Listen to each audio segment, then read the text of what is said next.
السلام علیکم ورحمۃ اللہ وبرکاتہ۔ الحمد للہ حضرت الجلالہ والنعت لصاحب الرسالہ، اما بعد فاعوذ باللہ من الشیطان الرجیم، بسم اللہ الرحمن الرحیم۔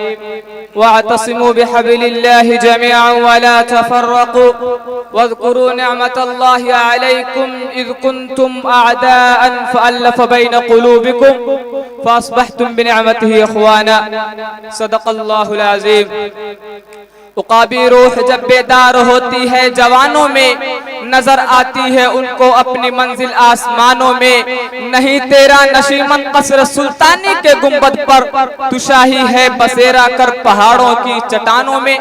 حضرات گرامی، جب ہم اپنے اسلاف کے درخشندہ و تابندہ اور تابناک ماضی پر نظر ڈالتے ہیں تو ہمیں حکومت و سطوت، جاہ و منصب، عزت و شرافت، اکرام و تعظیم، غرضے کی ہر وہ اچھائیاں نظر آتی ہے جو ایک عالی اور بلندرفع قوم میں ہونی چاہیے۔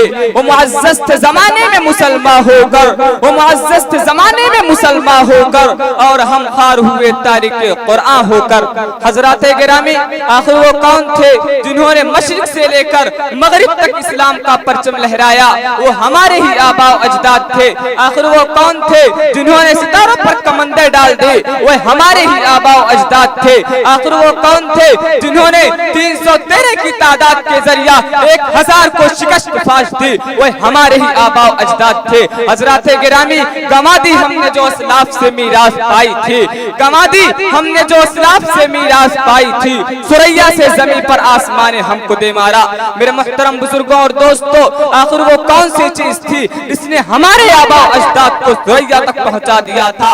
آخر وہ کون سی چیز تھی جس کی وجہ سے دشمنوں کے قدم لڑکھڑا جاتے تھے؟ آخر وہ کون سی چیز تھی جس کی وجہ سے مسلمانوں نے روم اور ایران جیسی سپر پاور طاقتوروں کو دھول چاٹنے پر مجبور کر دیا تھا؟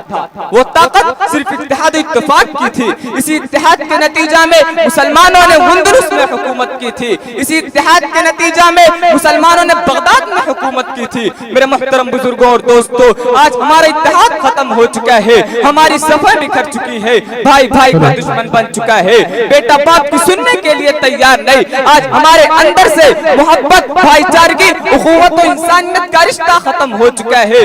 آج ہم درندے بلکہ درندے سے بھی بڑھ چکے ہیں۔ ہم نے نہیں سنا کہ شیر نے شیر پر حملہ کیا ہو اور ہاتھی نے ہاتھی پر حملہ کیا ہو، لیکن آج ہمارے کانوں سے یہ بات ٹکرا رہی ہے کہ زید نے اپنے بھائی ابو بکر کو وقت پر قرضہ نہ چکانے پر اس کا بدن لہو لہان کر دیا۔ حضرات گرامی، یہ قرآن وہی قرآن ہے جو صحابہ کرام کے پاس تھا، یہ حدیث وہی حدیث ہے جو صحابہ کرام کے پاس تھی۔ کیا آج قرآن کی تاثیر ختم ہو گئی؟